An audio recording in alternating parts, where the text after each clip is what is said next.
Olá, queridos, graça e paz, pastor Josias, mais uma aula aqui de Teologia do Novo Testamento. Hoje nós vamos falar do livro de Marcos, viu? Hoje sem barbinhas, aí ó, tá? Ó, sem barba, viu? O autor do Evangelho segundo Marcos, o Evangelho que leva o seu nome, é nada mais, nada menos do que filho de uma ilustre senhora chamada Maria, que residia em Jerusalém. Inclusive a casa dela servia de local para a reunião dos discípulos de Jesus, né? E no livro de Colossenses, nós somos informados que Marco era primo de Barnabé. Você vai ver isso em Colossenses capítulo 4, versículo 10. Você ainda encontra referência sobre Marcos em Atos 12, versículo 12, tá bom? Então, você tem mais referência sobre ele ainda em Atos 12, 25, tá? E Atos 13, 3. Muito bem. Marcos retrata Jesus como servo sofredor. Ele identifica nas palavras do profeta Isaías, no capítulo 53, o sofrimento de Jesus. Ele mostra o poder sobrenatural de Deus na vida de Jesus, o que o permite ser conhecido como sendo o Cristo, o Machia, o prometido das nações. E ele aponta a divindade de Jesus exatamente pelos milagres miraculosos que Jesus fazia. Mas Marcos escreve para os romanos. O Evangelho de Marcos se destina para os romanos. Essa inferência se tem exatamente quando ele vai falar a respeito de Babilônia. Quando ele está com Pedro, quando Marcos está com Pedro, aliás, provavelmente Marcos copia as palavras que Pedro descreve a ele. Ele tem em Pedro a pessoa de quem ele ouve os relatos que Jesus fez para transcrever o seu evangelho. De acordo com Pápias de Herápolis, que viveu em 130 depois de Cristo, e ele é citado por Eusébio de Cesareia na história eclesiástica, ele vai dizer que Marcos prosseguiu no ministério com Pedro, em Babilônia, como seu intérprete. Veja bem, Babilônia era a maneira como os judeus, os cristãos judeus do primeiro século citavam Roma.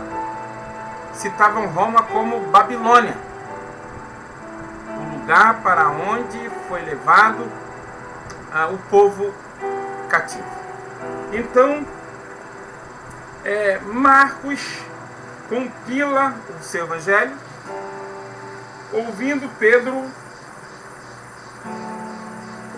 falar com ele.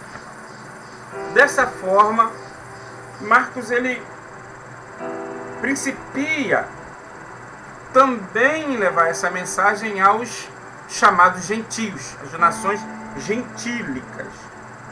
Acredita-se que esse evangelho de Marcos foi escrito entre 60 e 70, não é?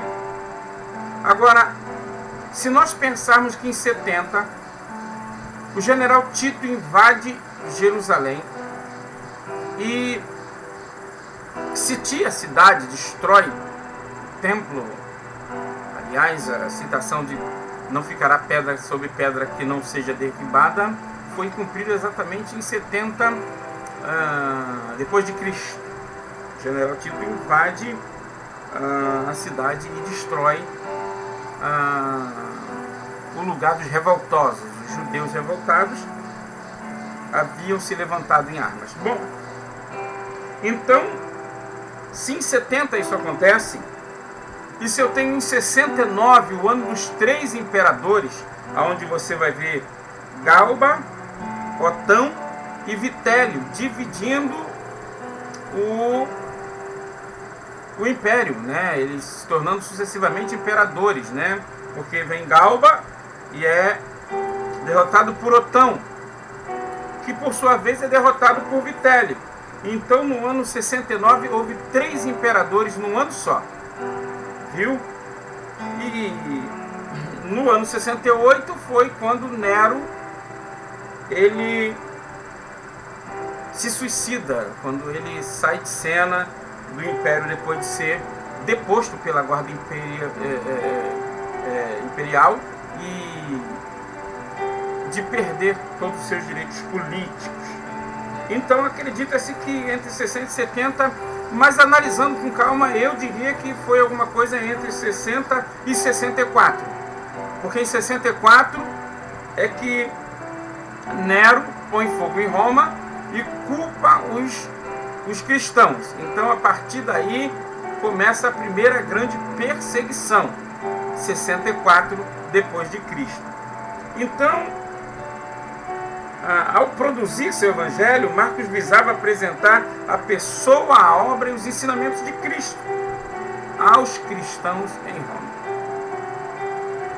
A ideia dele era trazer os acontecimentos à luz daqueles que estavam em Roma e que não conheciam tão bem a cultura e a literatura daquilo que estava acontecendo. Muito bem, então Marcos chama Jesus de o Filho do Homem. Ele identifica Jesus na sua forma humana. Isso ocorre 14 vezes no seu evangelho, viu? Agora, quando vai terminar o seu evangelho, quando ele vai terminar o seu evangelho, tem um apontamento interessante, tá? Porque os discípulos perguntaram a Jesus: então quem poderá salvar-se? Marcos 10, 26. A resposta foi: para os homens é impossível, mas para Deus não. Para Deus todas as coisas são possíveis. Marcos 10, 27. Marcos coloca Jesus em cena e o apresenta como sendo o Cristo, o Filho de Deus e o Filho do Homem, ou seja, aquele que se encarnou. Mas para os judeus, como diz Deuteronômio capítulo 6, a Shema Israel, ouve, ó Israel, o Senhor teu Deus é um. Para os judeus não haveria possibilidade alguma de que Deus pudesse se humanizar ou se revestir de carne ou encarnar. Isso era para eles uma blasfêmia. Por isso, quando Jesus diz eu e o Pai somos um, os judeus querem matá-lo. Para os judeus ele estava blasfemando. E mais uma vez se mostrou que Jesus dizia: errais por não conhecer as Escrituras nem o poder de Deus. Porque, segundo Marcos, para Deus tudo é possível. Que Deus te abençoe rica e abundantemente, em nome de Jesus.